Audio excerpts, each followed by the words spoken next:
Alright, how's everyone doing? Welcome to From Z to A, Alphabetical Interviews with Zach Andersen. I am Zach Andersen. Today we are here at Sage Sound Studios for the 65th edition of Monsters of Acoustic Rock, and I am joined by NBK. Hello.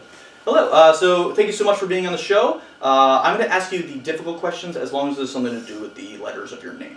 Awesome. So we're going to start with N. Is there anything necessary you must do in order to get ready for a gig? Do you have any pre-show rituals? So I wouldn't say I have anything that's like too strict, Mm-hmm. but the one thing that I always find myself doing before a gig is just like listening to music from either new artists or my favorite artists. Okay.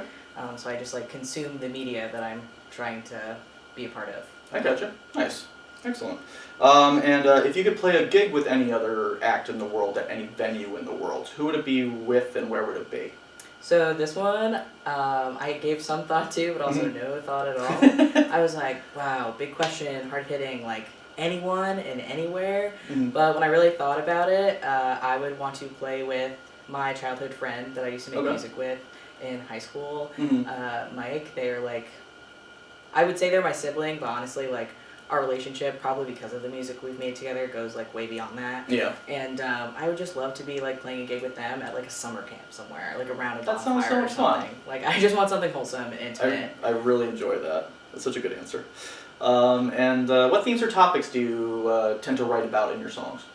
Impressively enough, I had the same answer to this question that I had when I got asked in high school, which was like people. Okay. Always people, like my interactions with people. It could be the feelings that they bring up for me, or maybe the feelings I bring up for them, or just like about the person in general. That's always been like my biggest inspiration for pretty much all my music.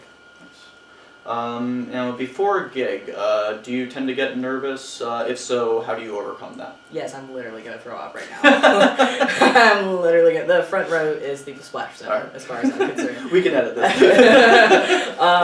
But when it comes to calming down, I think the thing that I do is I remind myself that art is, and it might be cheesy, but art is like the journey, not the destination. And we get like really caught up in like how much music can we like release or make, or how does it sound. And really it's just like about the process. And like a part of the process is like getting up there and just doing it.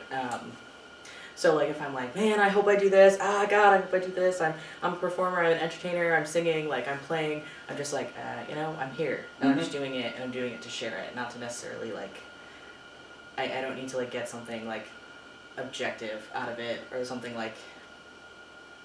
that's not like internal. I don't need something external. It's just like about doing it and sharing it. Yeah. So somehow that thought reassures me quite a bit. And what kind of music did you grow up listening to, and has that style of music kind of influenced or molded your own style? Love this question. Huge fan of this question, because I can give a shout out to my mom. So growing up, I listened to like a lot of like whatever was playing around the house. And one of my, probably one of, if not my favorite artist to this day is Stevie Wonder. Yeah. I am like really thankful that I grew up in a household listening to like a very eclectic mix of music. Yeah. Listening to music from like a lot of different genres, from a lot of different demographics. Like being able to grow up and listen to music from like people of color specifically was like a really big game changer in my music, because I think it helped me add a lot more soul to what I'm doing. And it was easy for me when I started writing to be like more authentic and personable, and writing about things that were like really true to me, not just what I thought people wanted to hear, but more what they needed to hear. Right. So. Excellent. And I like to end all my interviews with 3 interesting or random facts about yourself that many people may not know. Dang. Brutal. It's the hardest question. It sure is, because like, where do you even start? I would say fun fact number 1. Maybe it's not a fun fact, but this is what I always said at like icebreakers in high school. I have type 1 diabetes, which I think is like, I think it's fun. It's like, oh, it's cool to see that someone has a chronic illness, and I sure do. And I always joke about it when I can. And growing up, people used to be like, why do you talk about diabetes so much? And I'd be like, because you know what? If I'm going to have it forever, I could joke about it at the very least. I'd say second thing, Zach, I tried playing French horn in high school. Ooh. And it didn't go super well, but I just want to say that I tried. And then I did what I could. It's important that you at least tried. Our band was like very small. very small high school in the valley of Connecticut, and they were like, man, the mid section, like this mid brass section is really lacking. And I was like, put me in, coach, get me off the bench.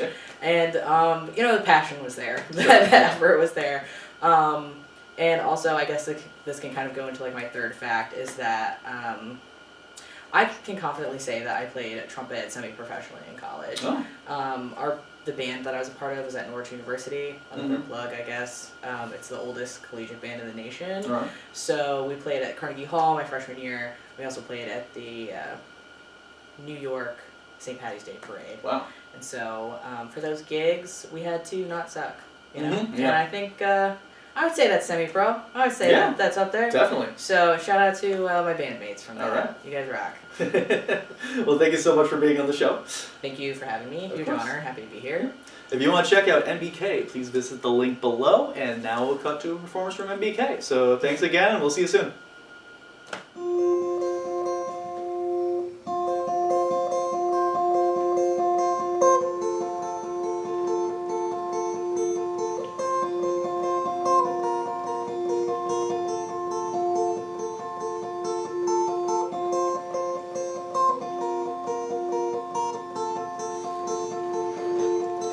Hey you,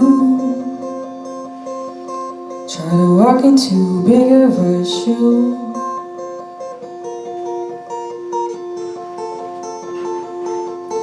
Hey you,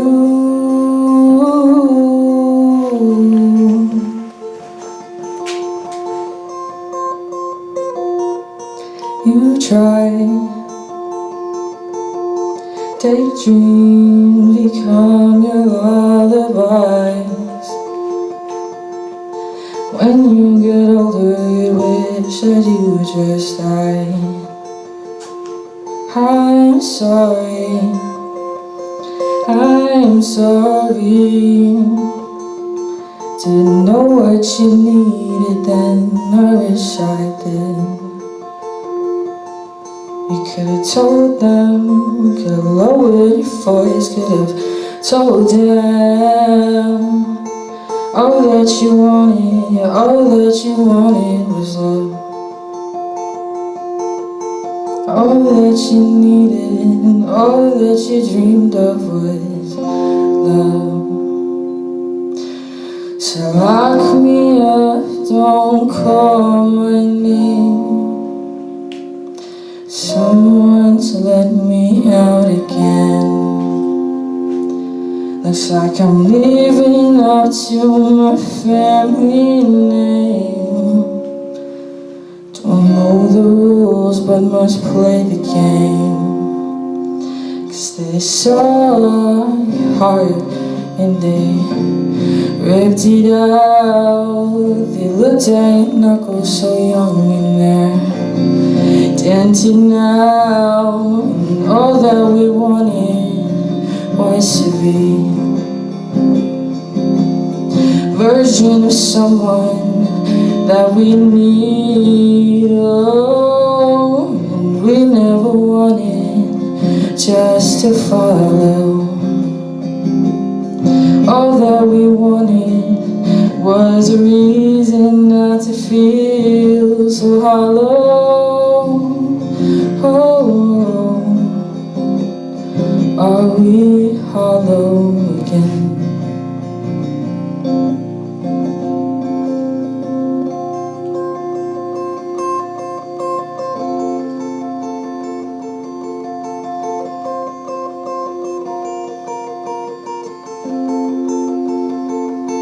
Hey you, little one, you did your best, yeah, you did your best. You fought when you couldn't run. And remember how it feels alive. One day the burning of tears, it won't last. So unfurl yourself, unclench your jaw, open your eyes and hold out your paw for the love you tried to give. Never left you despite the hits.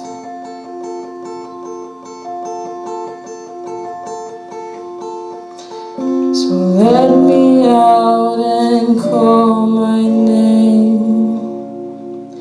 You're hoping to feel loved again. You'll make it out and you'll make your name. You'll be free, no time for games.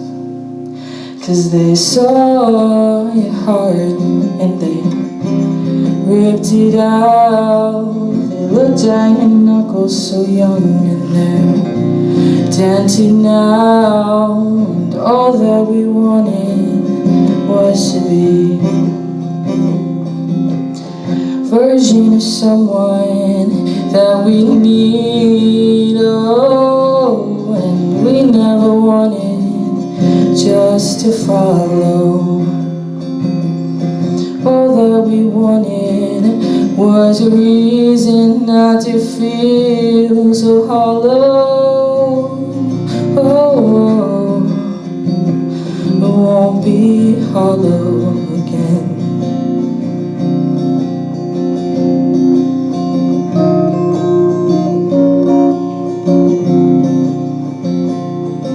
Say, how did it feel? Take from me.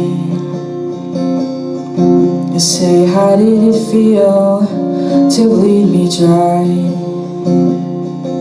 But you'll wake up one day, you'll see still that shimmer in your eye. Despite the horrors, they persist, but so do I.